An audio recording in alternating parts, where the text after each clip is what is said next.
Rumpelstiltskin.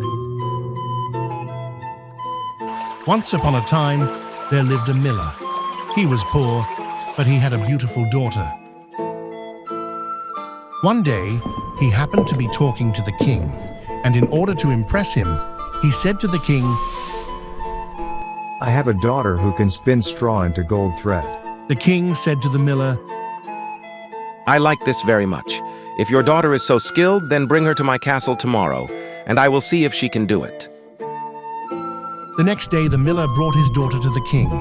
The king led her into a room full of straw. He gave her a spinning wheel and a spindle and said, Now get to work.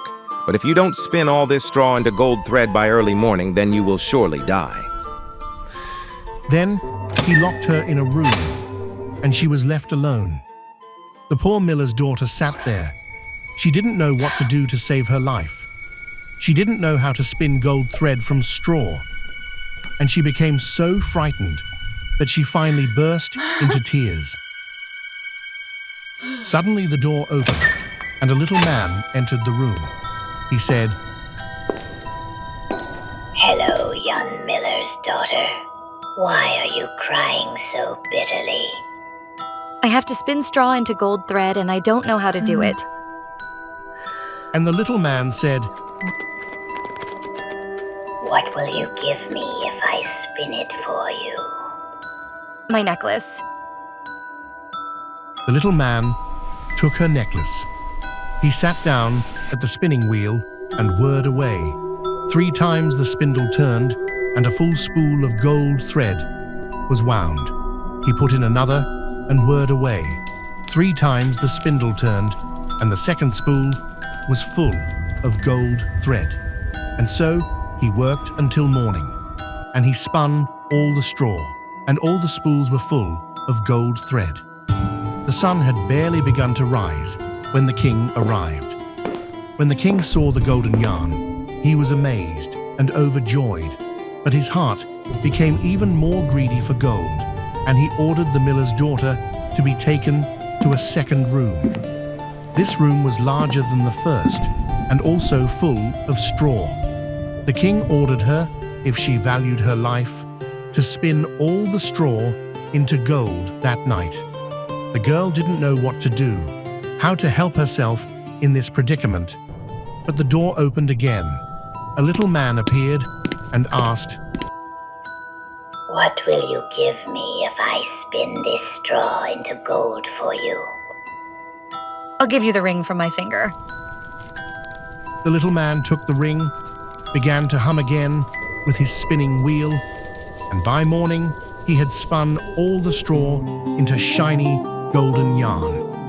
The king, seeing whole heaps of golden yarn, rejoiced. But even this gold seemed too little to him. So he ordered the miller's daughter to be taken to an even larger room, which was full of straw, and said, You must spin all this in one night. If you succeed, you will become my wife. And he thought to himself, Even though she is the miller's daughter, I won't find a richer wife in the whole world. So the girl was left alone, and the little man appeared for the 3rd time and asked, "What will you give me if I spin the straw for you this time too?" But I have nothing left. "Then promise me your firstborn child, whom you will bear when you become queen." Who knows how things will turn out? the miller's daughter thought. And how could she help herself in this predicament? She had to promise the little man what he asked for. And in return, the little man spun the straw into golden yarn for her once again.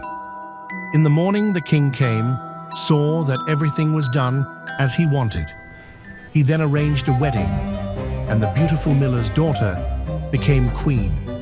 A year later, she gave birth to a beautiful child, and she had completely forgotten about the little man.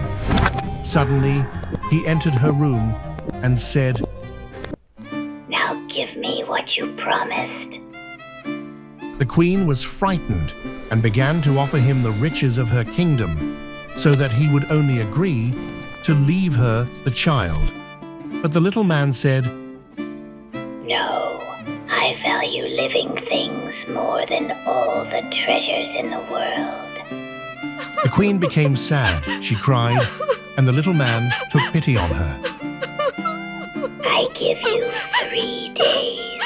He said, If you find out my name within that time, then the child may stay with you. All night, the queen remembered different names she had ever heard and sent a messenger throughout the country to find out what other names existed. The next morning, the little man appeared, and she began to list names, starting with Casper, Melchior, Balthazar, and named all the names she knew in order. But to each name, the little man answered, No, that's not my name. The next day, the queen ordered her servants to inquire among the neighbors what their names were and began to call out unusual and rare names to the little man. Perhaps your name is Rippenbiss? No, Or Hemmelswalda? no, Well, maybe Schnurben? no, that's not my name. On the third day, the messenger returned and said, I couldn't find a single new name, but when I approached a high mountain covered with a dense forest, where only foxes and hares live, I saw a small hut. A fire was burning in front of it, and a very funny and amusing little man was jumping over it. He was hopping on one leg and shouting, Today I bake, tomorrow I brew beer. I'll take the child from the queen. Oh, how good that no one knows that my name is Rumpelstiltskin.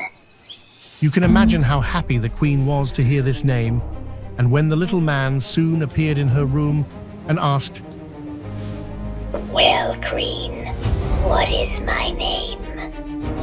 Perhaps Kunz? No, Or maybe Gens? no. So you must be Rumpelstiltskin. The devil himself told you. The devil himself told you. the little man shrieked and stomped his right foot so hard in anger that the ground broke and he sank into the ground and disappeared. Since then, no one has ever seen him again. What do you think? Was this a fair deal? Or was I, Rumpelstiltskin, outsmarted? Write in the comments.